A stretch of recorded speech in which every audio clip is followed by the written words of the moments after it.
ನಾಡಹಬ್ಬ ದಸರಾ ಹಿನ್ನೆಲೆ ಕ್ಯಾಪ್ಟನ್ ಅಭಿಮನ್ಯು ಟೀಮ್ಗೆ ಎರಡನೇ ತಂಡದ ಆನೆಗಳು ಸಾಥ್ ನೀಡಿವೆ. ನೆನೆಯಷ್ಟೇ ಅರಮನೆ ಅಂಗಳಕ್ಕೆ ಬಂದ ಎರಡನೇ ತಂಡದ 5 ಆನೆಗಳಿಗೆ ಇಂದು ತೂಕ ಪರೀಕ್ಷೆಯನ್ನ ನಡೆಸಲಾಗಿದೆ. ಆ ಕುರಿತ ಒಂದು ವರದಿ ಎಲ್ಲಿದೆ.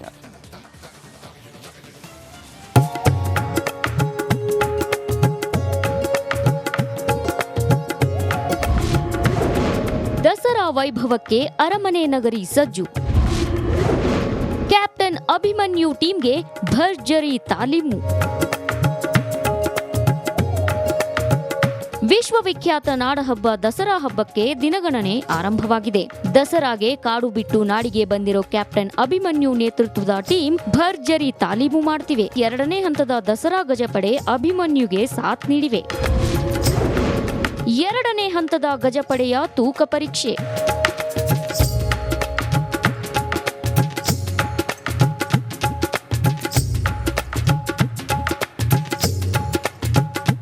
ಎರಡನೇ ಹಂತದ ಆನೆಗಳ ತೂಕವನ್ನ ಪರಿಶೀಲಿಸಲಾಯಿತು. ಈ ಮಧ್ಯೆ ಮೈಸೂರಿನ ರಸ್ತೆಗಳಲ್ಲಿ ಗಜಪಡೆ ಜಂಬೂ ಸವಾರಿ ತಾಲೀಮು ನಡೆಸಿದ್ರು. ಮೊದಲನೇ ತಂಡದ ಆನೆಗಳಲ್ಲಿ ಅಭಿಮನ್ಯು ಬರೋಬ್ಬರಿ 5,560 ಕೆಜಿ ತೂಕ ಹೊಂದಿ ನಂಬರ್ 1 ಸ್ಥಾನದಲ್ಲಿದ್ದಾನೆ. ಎರಡನೇ ತಂಡದ ಆನೆಗಳಲ್ಲಿ ಸುಗ್ರೀವ 5,190 ಕೆಜಿ ತೂಕ ಹೊಂದೋ ಮೂಲಕ ಎರಡನೇ ಸ್ಥಾನ ಪಡೆದಿದ್ದಾನೆ. ಹೆಣ್ಣಾನೆ ಹಿರಣ್ಯ 2,930 ಕೆಜಿ, ಮಹೇಂದ್ರ 4,910 ಕೆಜಿ, ಪ್ರಶಾಂತ 4,875 ಕೆಜಿ, ಲಕ್ಷ್ಮಿ 3,485 ಕೆಜಿ ತೂಕ ಹೊಂದಿದ್ದಾಳೆ. ಈಗ ಮೊದಲನೇ ಹಂತದಲ್ಲಿ 9 ಆನೆಗಳು ಬಂದಿದ್ದು, ಎರಡನೇ ಹಂತದಲ್ಲಿ 5 ಆನೆಗಳು ಬಂದಿದ್ದವು. 5 ಆನೆಗಳಲ್ಲಿ ತೂಕ ಪರೀಕ್ಷೆಯನ್ನು ಮಾಡಿದ್ದೀವಿ. ಎರಡನೇ ತಂಡದ ಆನೆಗಳಿಗೆ ತೂಕ ಪರೀಕ್ಷೆಯಲ್ಲಿ ಇವತ್ತು ಪ್ರಶಾಂತ, ಸುಗ್ರೀವ, ಮಹೇಂದ್ರ ಮತ್ತೆ ಹಿರಣ್ಯ, ಲಕ್ಷ್ಮಿ, ದೊಡ್ಡ ಅರವೆ ಲಕ್ಷ್ಮಿ, ಈ 5 ಆನೆಗಳ ತೂಕ ಪರೀಕ್ಷೆಯನ್ನು ಮಾಡಿದ್ದೀವಿ. ಈ ಬಾರಿಯ ದಸರಾ ಮಹೋತ್ಸವದಲ್ಲಿ ಒಟ್ಟು 14 ಆನೆಗಳು ಅರಮನೆ ಅಂಗಳದಲ್ಲಿ ಬಿಡಾರ ಹೂಡಿದ್ದು ಆನೆಗಳಿಗೆ ಭಾರೀ ತಾಲೀಮು ನಡೆಸಲಾಯಿತು.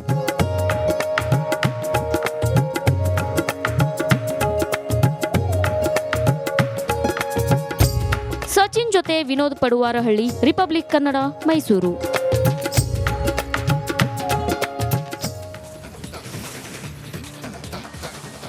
ಉತ್ತರ ಕನ್ನಡ ಜಿಲ್ಲೆಯ ಅಂಕೋಲಾದ ಶಿರೂರು ಗುಡ್ಡ ಕುಸಿತದಲ್ಲಿ ನಾಪತ್ತೆಯಾಗಿರುವ ಜಗನ್ನಾಥ ನಾಯಕ್ ಕುಟುಂಬದ ಕಣ್ಣೊರೆಸುವಂತಹ ಕಾರ್ಯವನ್ನ ನಿಮ್ಮ ರಿಪಬ್ಲಿಕ್ ಕನ್ನಡ ಮಾಡಿದೆ. ಜಗನ್ನಾಥ ಅವರ ಮಗಳಿಗೆ ಈಗಾಗಲೇ ಪ್ರವಾಸೋದ್ಯಮ ಇಲಾಖೆಯಲ್ಲಿ ಉದ್ಯೋಗವನ್ನ ನೀಡಲಾಗಿದೆ. ಇದು ರಿಪಬ್ಲಿಕ್ ಕನ್ನಡದ big impact story.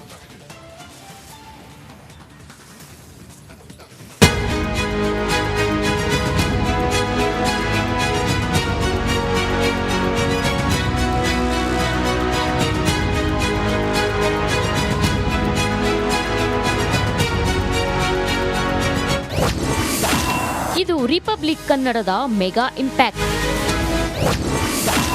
ನಾಪತ್ತೆಯಾದ Jagannath Nayak ಮಗಳಿಗೆ ಉದ್ಯೋಗ. ಅಂಕೋಲಾದ ಶಿರೂರಿನಲ್ಲಿ ಸಂಭವಿಸಿದ ಗುಡ್ಡ ಕುಸಿತ ಮರೆಯಲಾಗದ ದುರಂತ. ಜುಲೈ 16ರಂದು ಬೆಳಗ್ಗೆ ಇಲ್ಲಿ ಗುಡ್ಡ ಕುಸಿದು ಸಾಕಷ್ಟು ಅನಾಹುತ ಸೃಷ್ಟಿ ಮಾಡಿತ್ತು. ಘಟನೆಯಲ್ಲಿ 11 ಜನ ಪ್ರಾಣ ಕಳೆದುಕೊಂಡ್ರು. ಆದ್ರೆ ಈವರೆಗೂ ಇನ್ನೂ 3 ಮೃತದೇಹ ಪತ್ತೆಯಾಗಿಲ್ಲ. ಶಿರೂರಿನ ಜಗನ್ನಾಥ ನಾಯಕ್, ಗಂಗೆಕೊಳ್ಳದ ಲೋಕೇಶ್ ನಾಯಕ್ ಹಾಗೂ ಕೇರಳದ ಅರ್ಜುನ್ ಇನ್ನೂ ಪತ್ತೆಯಾಗಿಲ್ಲ.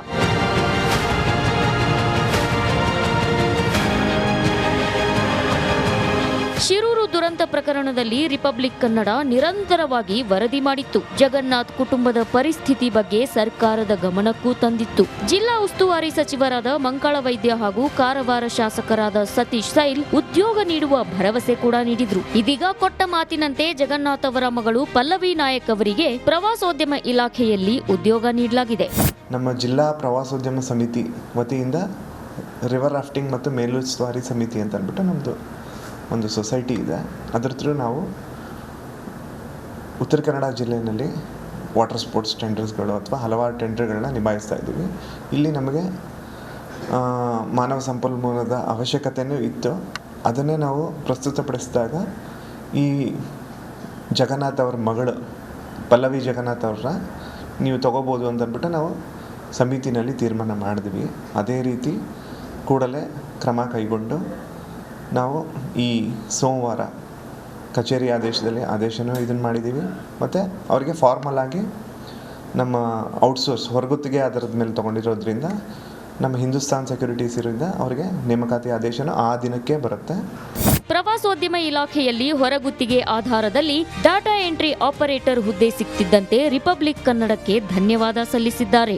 ನಮ್ಮದು ಕುಟುಂಬದ ಎಲ್ಲ ಪರಿಸ್ಥಿತಿಗಳನ್ನು ಅವ್ರಿಗೆ ಹೈಲೈಟ್ ಮಾಡಿ ತೋರಿಸಿದ್ದಾರೆ. ಎಲ್ಲ ಜನಕ್ಕೂ ನಮ್ಮ ಪರಿಸ್ಥಿತಿ ಅರ್ಥ ಆಗಿದೆ. ಆ ರಿಪಬ್ಲಿಕ್ ಕನ್ನಡದ TV ಮುಖಾಂತರ ಅವರಿಗೆ ನಾವು ತುಂಬ ಹೃದಯದ ಧನ್ಯವಾದ ಹೇಳುತ್ತೇವೆ. ಮತ್ತು ನಾವು ಅವರಿಗೆ ಯಾವಾಗಲೂ ಚಿರಋಣಿಯಾಗಿರ್ತೇವೆ. ನಮ್ಮ ತಾಯಿಯವರು ಅಷ್ಟೇ ಇದ್ದಿದ್ದು, ಮನೆ ನೋಡ್ಕೊಳ್ಳೋರು ಯಾರೂ ಇರಲಿಲ್ಲ.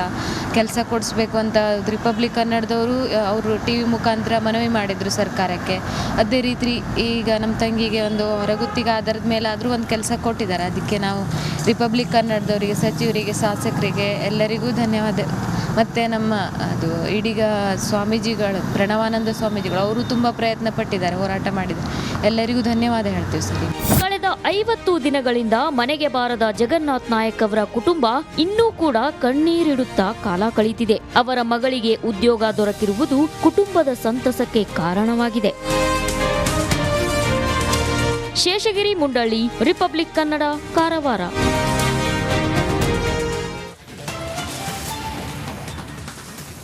ಮುದ್ರಣಕಾಶಿ ಗದಗದಲ್ಲಿ ಗಣೇಶ ಮೂರ್ತಿಗಳ ಖರೀದಿ ಜೋರಾಗಿದೆ. ಒಂದೇ ಸೂರಿನಡೆ ವಿವಿಧ ಗಣೇಶನ ಮೂರ್ತಿಗಳನ್ನ ವೀಕ್ಷಣೆ ಮಾಡಿದ್ದಾರೆ ಜನರು. ಕೊನೆಗೆ ಬಾಲರಾಮನ ಗಣೇಶ ಮೂರ್ತಿಗೆ ಇದೀಗ ಮಾರು ಹೋಗಿದ್ದಾರೆ. ಆ ಕುರಿತ ಒಂದು ರಿಪೋರ್ಟ್ ಇಲ್ಲಿದೆ.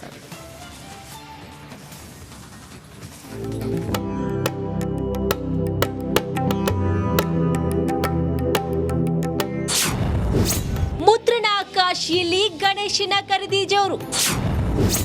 ಒಂದೇ ಸೂರಿನಡಿ ಗಣೇಶನ ಮೂರ್ತಿಗಳ ಖರೀದಿ.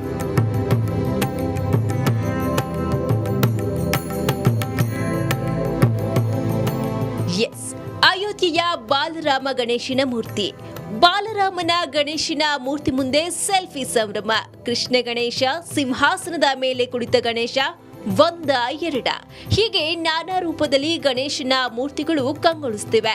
ಗಣೇಶನಿಗೆ ಅಲಂಕಾರ ಮಾಡುವ ವಸ್ತುಗಳು ಕೂಡ ಒಂದೇ ಸೂರಿನಡಿ ಸಿಗ್ತಿವೆ.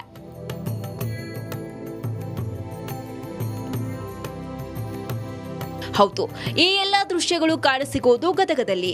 ನಗರದ ಸ್ವಾಮಿ ವಿವೇಕಾನಂದ ಭವನದಲ್ಲಿ ಪರಿಸರ ಸ್ನೇಹಿ ಮಣ್ಣಿನ ಗಣೇಶನ ವಿಗ್ರಹಗಳ ಮಾರಾಟಕ್ಕೆ ವ್ಯವಸ್ಥೆಯನ್ನ ಮಾಡಲಾಗಿದೆ. ಇಲ್ಲೂ ಕೂಡ ಬಾಲರಾಮನ ಗಣೇಶ ಮೂರ್ತಿಗಳ ಖರೀದಿ ಜೋರಾಗಿದೆ.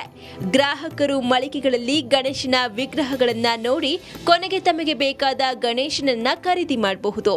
ನಾವು ವರ್ಷ ಇಡ್ತೀವಿ ಗಣಪತಿ. ಇಲ್ಲ ಗಣಪತಿ ನೋಡ್ಬೇಕಂತ ಬಂದಿದ್ವಿ. ಎಲ್ಲ ಚಲೋ ಇದಾವೆ ಗಣಪತಿ. ಒಂದ ಕಡೆ ಸಾಕಷ್ಟು ವೆರೈಟಿ ಗಣಪತಿನೂ ಸಿಗಾಕಂತಾವು. ಮತ್ತು ಇಷ್ಟು ಮಣ್ಣಿನಿಂದ ಮಾಡಿದ್ವೇ ಇದಾವೆ. ಮತ್ತು ಯಾವ ಬೆದ್ದಿನ ಬೇರೆಯಿಂದ ಇಲ್ಲ, ಮಣ್ಣಿನವೇ ಅದಾವೆ. ಎಲ್ಲವೂ ಚಲೋ ಇದಾವೆ. ವೆರೈಟಿನೂ ಭಾಳ ಅದಾವೆ, ಸಾಕಷ್ಟು ಅದಾವೆ. ನಮ್ಗೆ ಯಾವ ಹೈಟಿನೂ ಬೇಕು ಆ ಹೈಟಿನೂ ಸಿಗಾಕಂತಾವು. ರೇಟಿನೂ ರೀಸನೇಬಲ್ ಇಟ್ಟಾರ, ಹಾಗೆ ಜಾಸ್ತಿ ಮಾಡಿಲ್ಲ ಏನಿಲ್ಲ. ಎಲ್ಲರಿಗೂ ಜನಕ್ಕೆ ಅನುಕೂಲ ಆಗೋ ಥರ ಇಟ್ಟಾರ. ನುರಿತ ಕಲಾವಿದರು ಗಣೇಶನ ಮೂರ್ತಿಗಳನ್ನ ತಯಾರಿಸಿದ್ದಾರೆ. ಗದಗ, ಹುಬ್ಬಳ್ಳಿ,